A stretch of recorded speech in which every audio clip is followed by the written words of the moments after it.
guys, I'm Sally with OwlCrate Jr. and I'm here to share my top 10 reads of 2017. Not all of these ones actually came out in 2017, but of all the books I read this year, these are my 10 very favorites. On a personal note, this was a really incredible reading year for me. It's the first time in a very long time, about 5 years, that I haven't been having to read articles and textbooks before any kind of pleasure reading. So to be able to get through 60 books in a year may not seem like a huge deal to a lot of the bookworms out there, but for me, it's been a really incredible reading year. So let me share my very favorites with you.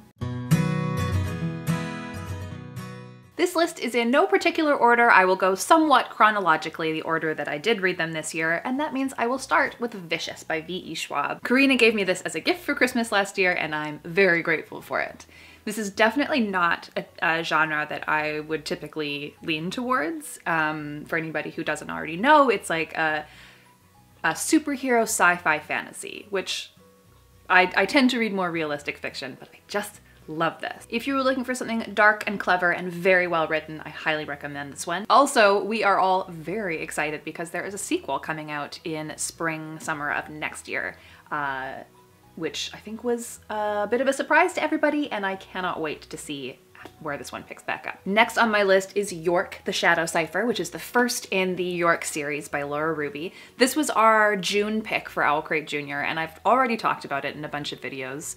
But it's fantastic and it deserves to be talked about over and over again. This is a middle grade book, but it actually has like huge crossover appeal. I heard from a lot of parents and older fans than 12, and while this one technically is written for 8 to 12, seriously anybody can enjoy it. It's just this like wild adventure set in an alternate New York. There's puzzles built into the city, there's robots, there's hybrid animals that people have as pets. It's great characters, great writing, amazing setting.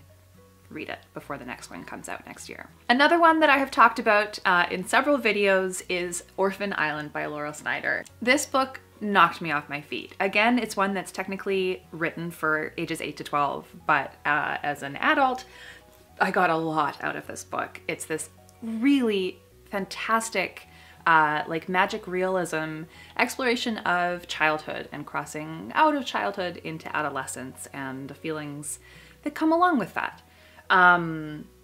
I've spoken to a lot of parents about this one, and they've said that as a read aloud, it's been incredible. It's been very cool to see the things that strike a chord with parents versus the things that that kids really latch onto in this story. The story itself, basically, there's this island with a group of kids. Once a year, a boat comes to this island and drops off the new youngest member of their little island society, and the oldest member gets on the boat and goes away to we're not quite sure where. So the whole story is told through the eyes of Ginny, who is now the oldest member of the island, and it's just going with her through her last year. It's fascinating. It's beautiful. Definitely read this one and read it to your kids. The next one on my list is one that I talked about in our October wrap-up, I believe, when we were talking about spooky books, and that is Through the Woods by Emily Carroll. This is actually a collection of 5 different stories in graphic novel form, and they are going to scare the pants off of you. The illustrations are terrifying. I literally screamed when I saw one of them. I am a chicken when it comes to scary things, so that's not like a huge warning, but super scary in like a very fun way, not for middle grade. I would say like 14 and up for this maybe. Unless you're braver than me, go for it. I would say no need to wait for Halloween to roll around to pick this one up. The next on my list is Nevermore, The Trials of Morrigan Crow by Jessica Townsend. We included this one as our book pick in the November OwlCrate Jr. for our Curses box, and we got such a fantastic response from it. This is, again, the first in a series. I believe part 2 will be coming out a year from now in fall of 2018. So many books get sold as like the next Harry Potter, and obviously like I'm not gonna say this is exactly the same because it's not. It's very original, but it definitely gave me the same sort of feeling that I got the first time that I read Harry Potter. It's this fantastic world that Jessica Townsend has created, all about Morrigan Crow, who has lived her whole life cursed and is swept away to a new land on her 11th birthday. I am still trying to figure out a way to get into the Wondrous Society myself. Hasn't happened yet, but I'll let you know if I figure it out.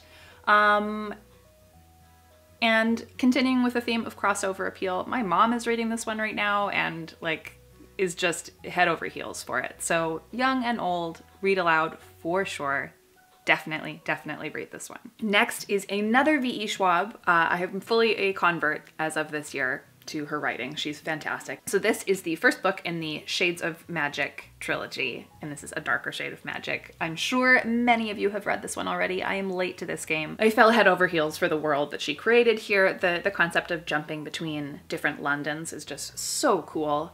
And I have yet to pick up 2 and 3, but they are high on my list for 2018. Next on my list is another graphic novel. This is by cousins Mariko Tamaki and Jillian Tamaki, This One Summer. I love this one. It was one that had been sitting on my shelf for a while, and when I picked it up, I read it all in one sitting. The world disappeared around me, and I totally just was absorbed into This One Summer. This is a contemporary story set in Lake Country in Ontario, all about the main character and her summertime friend, and again, just on that like cusp of childhood and adolescence and new feelings and frustrations and family and just those lazy summer days. I loved it. Next up is the last adult title on my list, and that is Dark Matter by Blake Crouch. I just talked about this in our November wrap-up, and I will tell you again to pick this one up. It is a sci-fi thriller all about the multiverse theory that one choice splits you into a million different possibilities. If you want a bit of a longer review of this one, you can definitely check out our November wrap-up video. But basically, this is the best thriller that I've read, not just this year, but in quite a long time. It's beautifully written, it's really fascinating, it makes you think about your choices and who you are and what it all means. The writing in this is smart and fast and creative and will totally keep you guessing until the end. Next up is Arlo, Finch in the Valley of Fire by John August. Holy cow. This book is incredible. It totally took me by surprise. I really didn't know what to expect from it, but I loved this book. Arlo Finch, our main character, moves back to his mom's hometown in the mountains of Colorado, and he very quickly learns that nothing is as it seems, weird stuff is everywhere, and everyone in the town just accepts that. So soon after he moves to this town, he joins the Rangers, which is like the scout troop, and makes a bunch of friends there and learns all these survival skills, but there is much, much more to this town and this story. And I'm not gonna spoil any of it for you, but I can say that when this one comes out next year, you will definitely want to read it. And the last book on my top 10 of 2017 is The Explorer by Katherine Rundell. This was our September book pick for OwlCrate Jr. and I just adored it.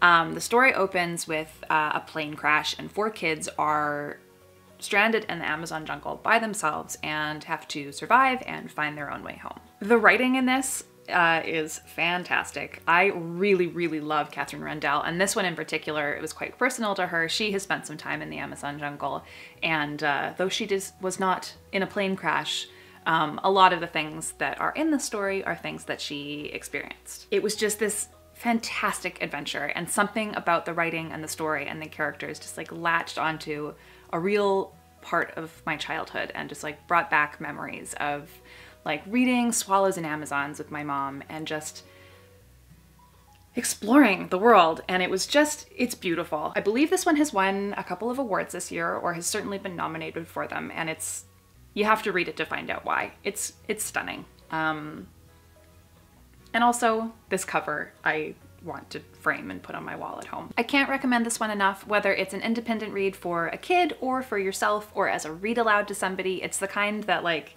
when you get to the end of a chapter, you're just dying to go on to the next one.